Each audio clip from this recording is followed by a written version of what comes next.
शिरोळ तालुक्यात होणाऱ्या जिल्हा परिषद व पंचायत समिती निवडणुकांसाठी उमेदवारी अर्ज दाखल करण्याच्या शेवटच्या दिवशी निवडणूक प्रक्रियेला प्रचंड वेग आला। अंतिम दिवशी एकाच दिवशी तब्बल 184 उमेदवारी अर्ज दाखल झाल्याने निवडणूक कार्यालयात मोठी गर्दी पाहायला मिळाली।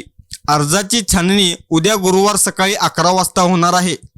27 रोजी माघार व चिन्हाचे वाटप करण्यात येणार आहे। 5 फेब्रुवारी रोजी मतदान तसेच 7 फेब्रुवारी रोजी मतमोजणी होणार आहे।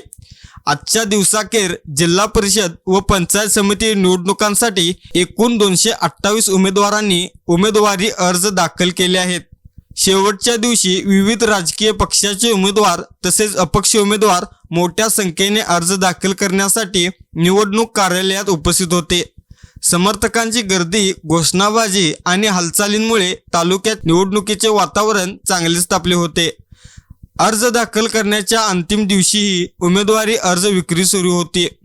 आजच्या दिवशी 18 उमेदवारी अर्जांची विक्री करण्यात आली। मागील काही दिवसांपासून अर्ज विक्री व दाखल प्रक्रियेला चांगला प्रतिसाद मिळत असल्याचे चित्र दिसून आले। शिरोळ तालुक्यात 7 जिल्हा परिषद व 14 पंचायत समिती गटांसाठी ही निवडणूक होती।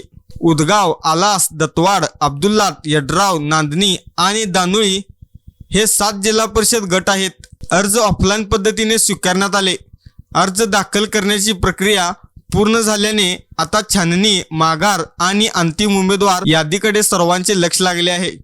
मोठ्या संख्येने उमेदवार रिंगणात उतरल्याने येत्या काळात शिरोळ तालुक्यातील निवडणूक प्रचार आणखी रंगतदार होणार असल्याचे संकेत मिळत आहेत।